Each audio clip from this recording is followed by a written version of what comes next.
nggak jelas ini mulutnya si dokter Reja ini. Sebelum huru hara ini kan videonya sama si Atta Halilintar ngomong bahwa dia itu sama suaminya itu adalah anak orang kaya. Banyak yang berseliweran katanya anak orang kaya, anak orang kaya.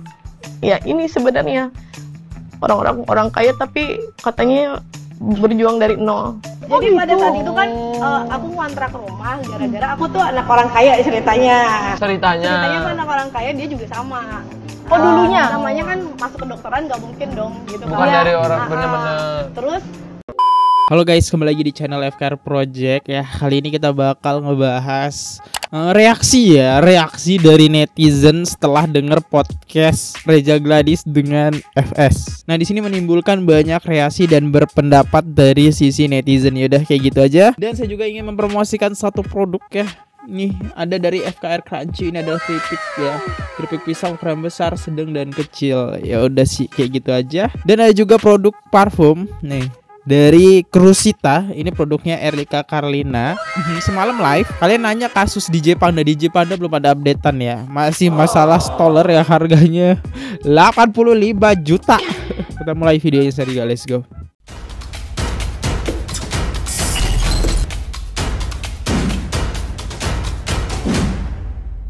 Ternyata ada di balik cerita yang kalian tidak ketahui bahwa Fitri Salhuteru ini pernah berbicara dengan baik-baik kepada Dr. Reza Gladys ya, setelah pelaporan polisi itu dilayangkan terhadap kedua terdakwa ini dan mengatakan kepada Dr. Reza Gladys, kamu gak mau berbaikan saja seperti itu. Lantas apa yang dikatakan oleh Dr. Reza Gladys? Yuk kita simak. Sebetulnya boleh ya aku bilang ya, pada saat udah terjadi laporan itu, saya tanya sama Reza, kamu nggak mau baikan aja, kamu nggak mau tabayun gitu ya, udah jangan saling serang lagi. Hal yang bener bikin aku juga tambah kasihan sama Reza. Kak, aku tuh bukan mempermasalahkan uangnya, aku tuh sudahlah kalau memang itu udah menjadi rezeki dia sudah, tapi stop bully aku. Itu ini Kak, aku sudah ngikutin apa maunya dia masih ngedoxing aku. Apa sih yang baru tuh aku lihat, aku kan selama ini nggak mau ngeliat kan dia ngomong apa, barulah dikirim tuh semua. Pada saat kejadian sudah dikasih tuh apa yang dia mau, yang disumpel itu katanya, kata Mail kan, masih ngata-ngatain gitu ya, masih ngata-ngatain. Nah setelah aku tahu kok dia masih ngata-ngatain, kenapa kok dia bisa begini, nah itulah cerita lagi. Nah itu yang kalian nggak pernah ketahui ya.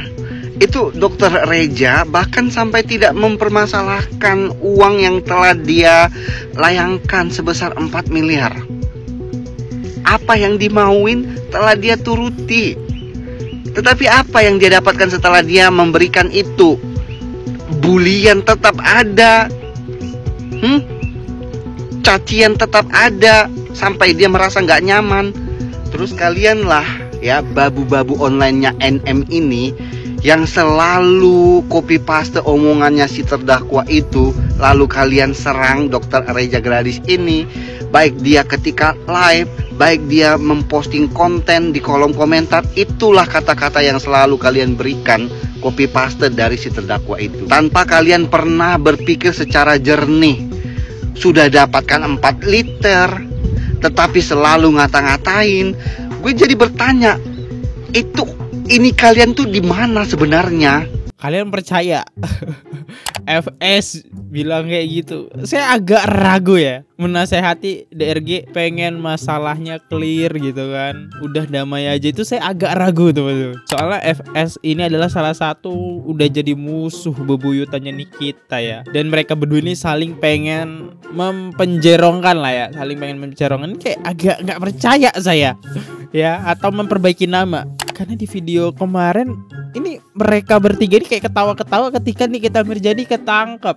Ih, Bener-bener gak jelas ini mulutnya si dokter Reja ini. Sebelum huru hara ini kan videonya sama si Atta Halilintar ngomong bahwa dia itu sama suaminya itu adalah anak orang kaya. Dan dia juga berstatement gak mungkin dong bisa kuliah di kedokteran kalau bukan anak orang kaya. Dan dia juga ngomong bahwa dia dinikahkan oleh ibunya. Tapi yang jadi masalah, di podcastnya Densu, si Reja Gladys ini ngomong bahwa dia ini adalah anak orang susah dari dulu. Dan dia juga ngomong bahwa dia dinikahkan oleh neneknya. Dia juga ngomong di podcast itu bahwa karena saking susahnya mereka, suaminya jadi berhenti kuliah karena untuk ngebiayain dia. Lah, ini gimana sih? Suaminya juga kan ada gelar dokternya. Jadi gimana ceritanya ini? Dan juga omongannya ini mana yang benar? Dinikahkan mamahnya atau dinikahkan neneknya ini? Dan lagi, ini yang benar anak orang susah atau anak orang kaya? Coba kalian komen dulu. Bagaimana menurut kalian? Atau dokter Reja Gladysnya sendiri yang mau jelasin? Boleh banget ya. Biar kita juga nggak penasaran kebenarannya. Oke?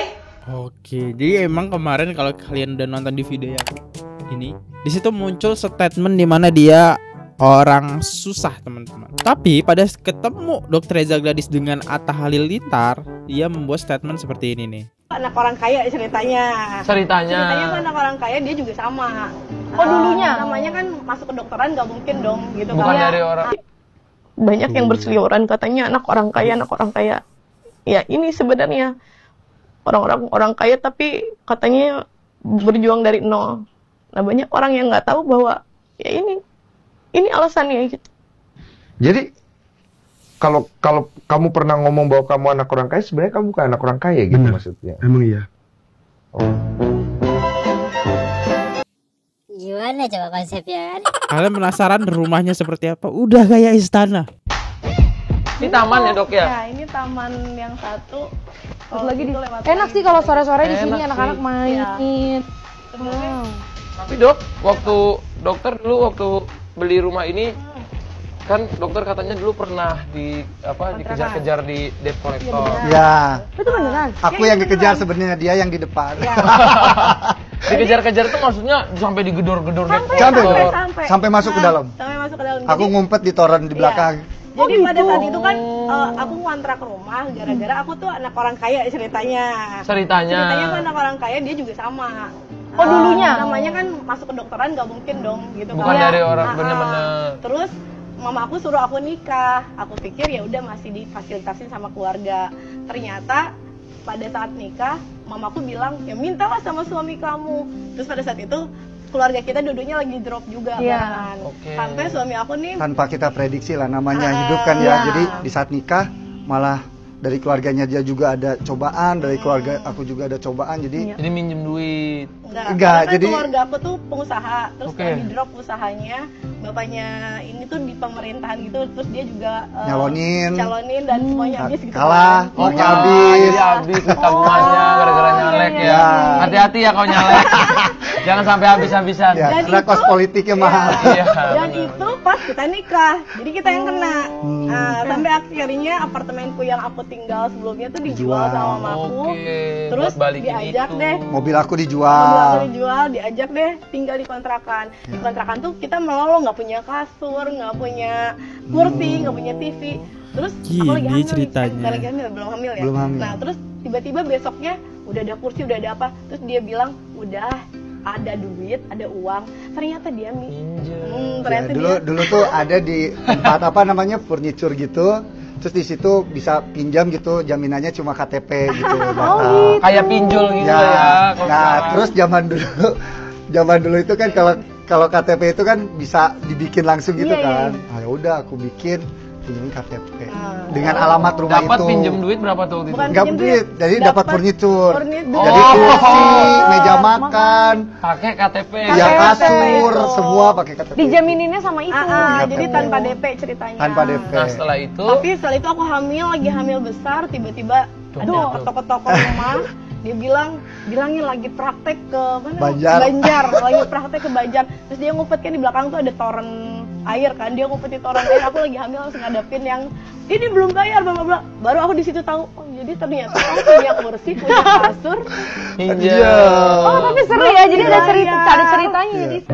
Jadi gini teman-teman ceritanya ya. Mereka tuh emang aslinya orang kaya, cuman pernah down. Tapi kalau down itu bisa balik lagi ya, namanya orang kaya dari awal. Makanya gak sulit ketika mereka buat balik lagi gitu, karena koneksi juga sih sebenarnya. Tapi ya termasuk hebat lah ya, bisa balikin lagi gitu, dari dia terpuruk naik lagi. Oke. Setelah aku menonton podcastnya Dr. Reza yang ini, aku yakin banget kalau Dr. Reza tuh benar. Dan kebenaran berpihak sama Dr. Reza. Karena kenapa aku bisa bilang begitu? Karena setiap orang berbicara itu kan bisa dilihat ekspresi dan mimik wajahnya. Dia bohong atau tidak, dia mengada-ngada cerita atau tidak. Itu bisa kita lihat. Dan Dr. Reza di situ menjelaskan sejelas-jelasnya. Disertai dengan bukti-bukti. Dan orang kalau benar berbicara tidak perlu menggunakan emosi. Dia akan menjelaskan sebagaimana cerita yang sesungguhnya dilengkapi dengan bukti-bukti. Jadi tidak hanya sekedar omong-omong aja gitu loh. Kan banyak banget di pihak mereka yang tidak mempunyai bukti-bukti tapi hanya omong-omong aja, keluar-keluar aja. Itulah sesungguhnya orang yang banyak omong di sosial media. Nah, jadi Dr. Reza di sini sudah menyatakan ini cerita yang sesungguhnya seperti ini. Saya tidak haus validasi. Lu mau bilang gue baik silakan, lu mau bilang gue buruk juga silakan. Itu haknya kamu. Kamu mau membela NM juga silakan. Tapi tolong jangan dengan cara bully, jangan dinormalisasikan bullying gitu loh maksudnya. Jadi Dr. Reza menjelaskan tentang produk, tentang kasusnya bagaimana, tentang kejadian yang sesungguhnya itu bagaimana, benar-benar diceritakan di situ. Jadi buat elu yang nggak nyambung dengan apa yang disampaikan oleh Dr. Reza, fix, gue bisa menilai kalau elu tuh benar-benar jongkok, nggak bisa mencerna omongan orang gitu. Jadi elu tetap menggunakan ilmu ngeyel, mau dijelasin seperti apapun ya bodoh amat, yang penting gue ngeyel gitu kan. Yang penting gue tetap membela NM. Dan gue akan menghujat elu. Itu. Jadi tetap nyerang, tetap ngebully. Padahal aduh, belum tentu kau sanggup ada di posisinya Dr. Reza. Paham? Jadi jangan biasakan, jangan dinormalisasikan bullying. Dan aku yakin banget, masyarakat-masyarakat yang SDM-nya tinggi pasti bisa menerima dan mencerna apa yang disampaikan oleh Dr. Reza. Di sini lebih kebanyakan membela Dr. Reza ya, kayak marah-marahi kita, jadi kita skip aja ya. Yuk kita baca aja komentarnya. Lihat lagi yang sama Atta Aurel, ya anak orang kaya guys. Hahaha, Densu aja ngulangin bertanya karena jawabnya nggak nyambung. Ditanya sama Densu dijawab apa, dengerin atuh oi. Kayaknya Abdi Arju ini kayaknya pendukungnya Dr. Reza deh. Ke kliniknya Dr. Reza karena udah kelihatan guys. Dari penyampaian dia berat sebelah soalnya. Jadi kayak ya udahlah next. Reza Gladys menangis di podcastnya Denny Sumargo dan kali ini gue iba ngelihatnya. Nangisnya ada dua sesi sebenarnya. Yang pertama Tri ngomong, yang kedua pada saat ngomongin ibunda dari Dr. Reza. Sepertinya ini adalah momen pertama kalinya Dr. Reza membahas mengenai ibunya. Kemarin sempat viral akun di FB yang diduga adalah ibunda dari Dr. Reza dan ternyata betul itu adalah ibunda dari Dr. Reza. Di sini gue lagi nggak bahas mengenai konflik skincare ya, melainkan gue miris banget kenapa zaman sekarang banyak sekali orang yang memiliki mental pembuli. Yang bikin sedih di sini adalah Dr. Reza menjelaskan bahwasannya ibunya ini sudah semakin membaik, tapi dikarenakan kasus yang kemarin yang dimana foto-foto dan video lamanya tersebar, itu akhirnya ibunya terkena mental lagi. Maksud gue gini loh ya guys, semua orang di dunia ini berbuat salah, entah itu kriminal dan lain sebagainya, tapi betapa sakit hatinya ketika kita yang bikin salah, malah orang tua kita yang terkena, malah orang tua kita yang disebar aibnya. Gua pertama kali ngeliat akun lama ibunya Dr. Reza ini, gue langsung bikin VT dan gue bilang kayaknya orang ini ada gangguan jiwa dan dia memerlukan bantuan. Tapi banyak sekali orang-orang di luar sana, entah itu buzzer atau bukan, yang malah menggoreng-goreng aib dari ibunya Dr. Reza. Banyak juga yang memberikan tanggapan, ya lagian siapa suruh posting foto dan video seperti itu. Hey, namanya orang memiliki gangguan jiwa, dia melakukan hal tersebut secara tidak sadar, bahkan dia tuh lupa sama akun Facebooknya itu, dia udah lupa passwordnya. Dan terakhir ya guys, dari gue banyak yang bilang, loh siapa suruh Miss Gosip duluan yang nyenggol-nyenggol orang tua dari yang sebelah. Gue kasih tahu ya, yang nyenggol itu kan adalah Miss Gosip. Walaupun mungkin kalian berpikiran, oh Miss Gosip ini kan buzzernya DRG dan lain sebagainya, belum ada bukti validnya, dan DRG-nya sendiri tidak ada sama sekali menyenggol sampai ke ranah pribadi. Dan di sini please don't get me wrong, gue bukan buzzer, gue tidak mendapatkan kucuran dana sama sekali dari pihaknya DRG dan lain sebagainya. Fokus gue hanya di pembulian orang tuanya. Masalah konflik hukum, masalah skincare, udah gue nggak ikutan. Tolong guys, stop menormalisasikan yang namanya pembulian. Maksudnya kita semua di sini punya orang tua, kita semua di sini punya yang namanya ibu. Gimana perasaan kalian ketika ibu kalian nih, walaupun kalian yang salah, tapi ibu kalian yang ternyata digrogotin, ditelanjangi aibnya. Gimana perasaan kalian? Ya, ini aku setuju. Aku nggak setuju soal pembulian ya teman-teman. Termasuk Miss Gossip pun aku nggak setuju yang membuli ibunya Nikita Mirzani. Dan akhirnya banyak yang menyerang pembulian ke ibunya Dr. Reza. Ya awal mulanya kan karena itu ya teman-teman. Oke, kita baca komentar ya. Kan asal usulnya dari Miss Gossip. Yang awalnya Miss Gossip menghujat ibunya Nikita Mirzani, akhirnya fans dari Nikita Mirzani menghujat Dr. Reza Gladys. Ya kayak antara dua fans sih yang nggak bisa kita pungkiri, akhirnya saling menyerang ranahnya ke orang tua gitu. Emang kita belum tahu Miss Gossip itu buzzernya atau kayak gimana, tapi yang kita tahu Dr. Reza Gladys dengan Miss Gossip itu menjalin kedekatan. Salah satunya ini Miss Gossip dengan Dr. Reza Gladys.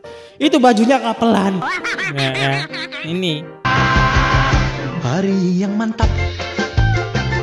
Kita nggak tahu itu buzzernya atau bukan. Ya lanjut lagi, next. Sengaja banget ke podcast Densu biar netizen simpati. Oke. Barusan aku lihat podcast. Si abu-abu menyatakan ibunya adalah gangguan jiwa.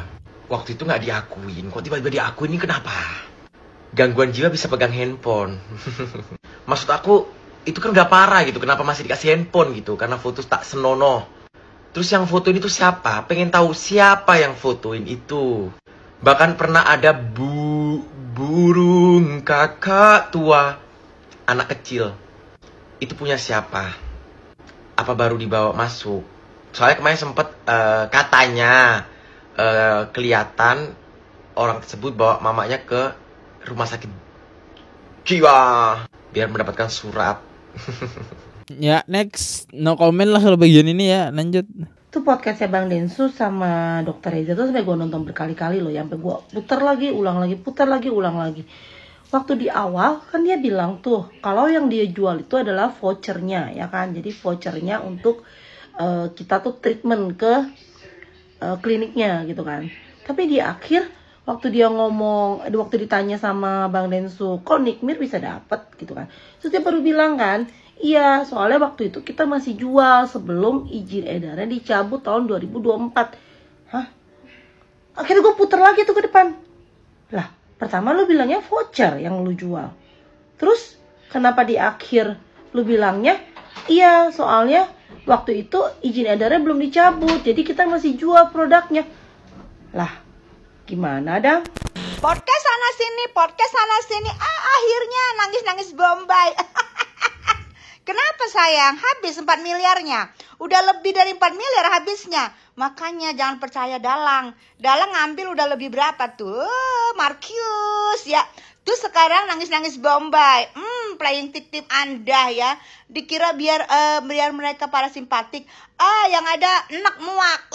Gue yang mager nonton, ini gue rangkum kronologi lengkap versi Dr. Reza Gladys atas huru-hara yang terjadi di sosial media ini ya. Gue akan rangkum sesingkat mungkin jadi kalian gak bosen nontonnya ya. Jadi pertama-tama si Dr. Reza ini udah capek banget gara-gara selama 1 tahun tuh Nikita Mirzani kayak ngata-ngatain Dr. Reza abu-abu, Dr. Reza penipu, dokter kok penipu. Nah katanya Dr. Reza ini kan temenan sama Dr. Oki. Jadi Dr. Reza ini curhat ke Dr. Oki, gue harus kayak gimana ya supaya itu selesai gitu. Kayak gue capek gitu kan, dibully terus tiap hari di sosmed. Nah Dr. Oki menjembatani Dr. Reza ke Nikita Mirzani lewat mail buat bayar sejumlah uang agar Nikita Mirzani tutup mulut. Tapi Nikita Mirzani masih melakukan hal itu terus-menerus. Jadi Dr. Reza melakukan pelaporan. Singkatnya kayak gitu ya. Dan apa peran Kak Fitri Saluhteru? Kak Fitri Saluhteru ini ternyata udah temenan sama Dr. Reza, katanya udah lama, lebih lama daripada dia temenan sama Nikita Mirzani. Jadi Kak Fitri ini sebagai figur support sistemnya Dr. Reza. Dan soal suap menyuap hakim dan jaksa, Dr. Reza menyangkal, aku ini siapa? Emang aku seberpower itu? Aku tuh gak punya kenalan polisi atau siapapun itu. Di sini aku hanya minta keamanan karena aku tiap hari dikatain aku abu-abu, dokter penipu, begitu kira-kira. Dan juga Dr. Reza juga menjawab soal ibunya yang rame di sosmed, dan itu fix adalah ibu kandungnya. Memang katanya ibunya sudah depresi sudah lama, dan puncaknya itu adalah di saat Dr. Reza kuliah. Jadi yang tadinya Dr. Reza kaya raya, dia harus berjuang bersama suaminya dari nol untuk Dr. Reza biar supaya jadi dokter. Kalau udah di sisi Dr. Reza maunya itu dia hidupnya tenang. Dan Kak Fitri juga berpesan supaya Nikita berubah. Udah singkatnya seperti itu guys. Kalau kalian malas nonton, ya begitulah. Ini lengkap Gue sih. mager nonton. Ini lengkap sih. Ya kayak gini aja sih teman-teman ya. Gak terlalu banyak deh. Kita baca aja deh komentarnya. Di video yang terbaru. Yuk, ini bukti tak diputar jaksa Indra Putri disoroti. Dari Helelong 7837, tidak percaya kepada aparat hukum Konoha. Yang bisa dipercaya hanyalah Damkar. Cuma baca lo ini ya, next.